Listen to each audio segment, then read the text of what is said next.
Questão que envolve identificação de forças que atuam no nosso corpo. É o menino que está no balanço, representado aqui embaixo nessa imagem.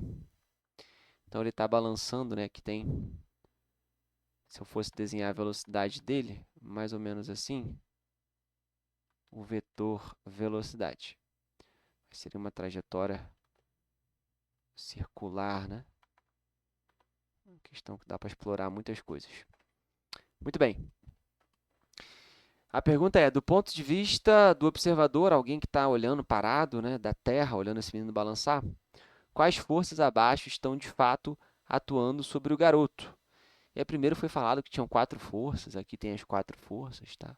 Uma força vertical para baixo, exercida pela Terra, é a força peso, então sim, essa força existe, tá? Ali vai ficar muito espremido, né? Vou fazer um desenho aqui. Jogo rápido. Demora não. Se demorar é pouca coisa. Tem a mãozinha dele aqui. Peraí, eu tô com a linha reta apertada, né? Mãozinha. Ó. Tcharará. Tronco. Cabeça. Ombro, joelho e pé. Aquela música lá da Xuxa. Tcharam. Minha arte está pronta. Show! Vou até desenhar agora a trajetória mais ou menos que ele faria, ó. Maravilha. Olha lá. Tá melhor do que o original. Agora eu sacaneei aqui. Bom, a força peso, maravilha. Vou explorar um pouco mais essa questão, tá? Falar que existe a força peso, apontando para o centro da Terra.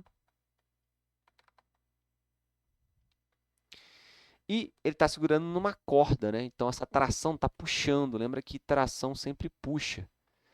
Vou desenhar aqui, ó, a força de tração. Então a corda está puxando ele nesse sentido. Essa é a nossa tração. Que mais? Mais nenhuma. No máximo poderia ser uma resistência do ar, né? Mas aqui não há situação como essa. Uma força apontando de A para O, exercida pela corda. Exatamente, ó. O A está aqui, o O está aqui. Então foi a força que eu desenhei ali em cima, a tração. Beleza, a tração existe. Uma força na direção do movimento do garoto, exercida pela velocidade. Velocidade nem é um corpo para exercer uma força. Por definição, a força é uma interação entre corpos. Então, balela. Uma força apontando de O para A, exercida pelo garoto. Um corpo não pode exercer força sobre ele mesmo, né? São interação entre corpos, um agente externo é que vai aplicar essa força. Então, 3 e 4 está furado, só pode ter a 1 e 2. 1 e 2, letra D de Deus. Ó, se a gente considerar a resistência do ar, né? Então, aqui é o vetor velocidade. Depois eu vou apagar ele, que ele não é importante agora. Então, a força de atrito atua no sentido oposto à resistência do ar à velocidade. Então, volta, tira a velocidade. Poderia existir uma força de resistência do ar nesse sentido aqui, ó, oposto à velocidade, tá? Mas, aqui a resistência do ar realmente não tem uma influência muito grande, é só se ele estiver muito rápido, tá? Uma coisa que eu queria falar, que é interessante, né? É que nesse movimento, seria um movimento circular, tem que existir uma força resultante que aponta para o centro da trajetória. Então, nessa visualização, o que a gente pode pensar? O peso, a gente utilizaria aqui uma decomposição nessas direções. Uma direção radial, como assim radial? Na direção do raio do movimento, ó. Se eu prolongar aqui, né, direção do raio nesse instante, e outra direção no sentido da velocidade. Ó. E aí o peso, ele vai ter uma componente na direção radial, lá, para fora, né, da curvatura. Vou fazer de uma cor aqui rosa. E uma outra componente na direção e no mesmo sentido da velocidade, aqui nesse momento, né? Aqui a gente está falando sobre uma situação instantânea. Beleza. Essa componente aqui você pode chamar, aqui px, py, vai depender do que você chamar de x e y, né?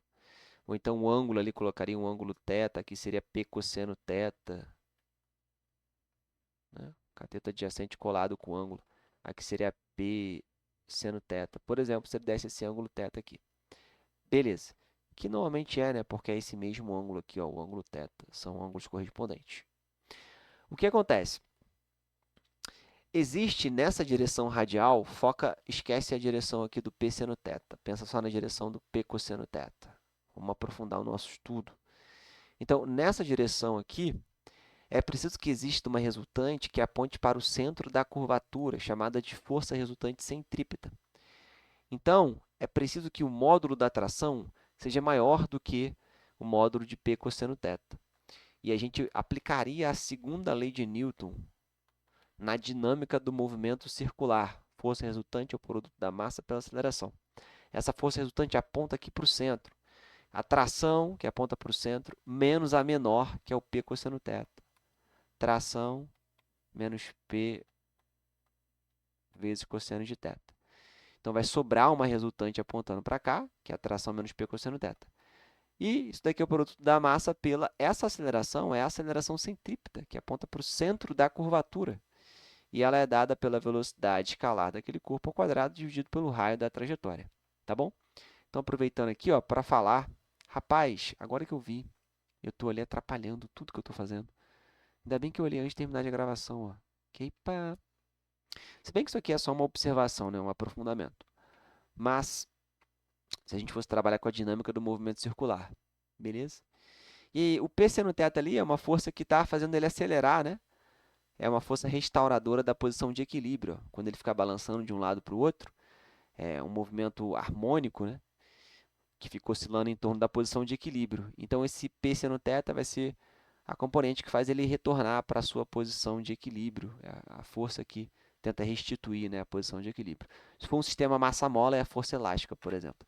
Caraca, a questão ficou grandona porque eu fui fazer esse adendo, tá? Mas foi bom para a título de conhecimento.